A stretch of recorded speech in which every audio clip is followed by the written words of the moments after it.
Hello everyone and welcome back to our channel. In today's tutorial, I'm going to show you how to cancel a sale on Etsy in 2026. Do you need to cancel an order on Etsy? Here is the correct way to cancel it step by step. Now, the first thing you want to do is to go to the Etsy website or the Etsy app. And to do that, we're just going to go to your Etsy by going to your web browser, and then you're going to type in Etsy in the search bar. Then you're going to click on the Etsy website. Alternatively, you can access Etsy via the application on your mobile device, whether you're using your Android device or your iOS devices. You can download it via the Play Store or App Store depending on which device you're using. Now, once you access the website, you're going to make sure to sign into your accounts.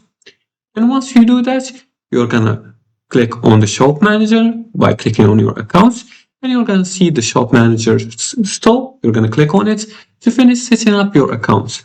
You're going to have to enter your shop preferences, name your shop, enter your payment informations, your billing infos, and your shop security. And once you finish setting up your account, you're going to go to the shop manager by clicking here on the shop manager. And after that, you're going to have the option to open orders and shipping. Now, once you open the orders and shipping, you're going to find the order you want to cancel. After that, you're going to click cancel order and select the order and click cancel. You're going to choose the reason for the cancellation.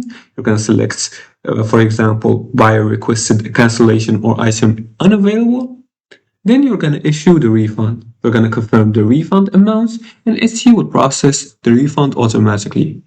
You can only cancel orders that haven't been shipped yet. And make sure to always communicate with the buyer before canceling to maintain a good customer service. And that's how you cancel a sale on Etsy properly. And if you liked this video and found it helpful, please like and subscribe and leave a comment below the video if you have furthermore questions about this topic. Thanks for watching and see you again in the next tutorial.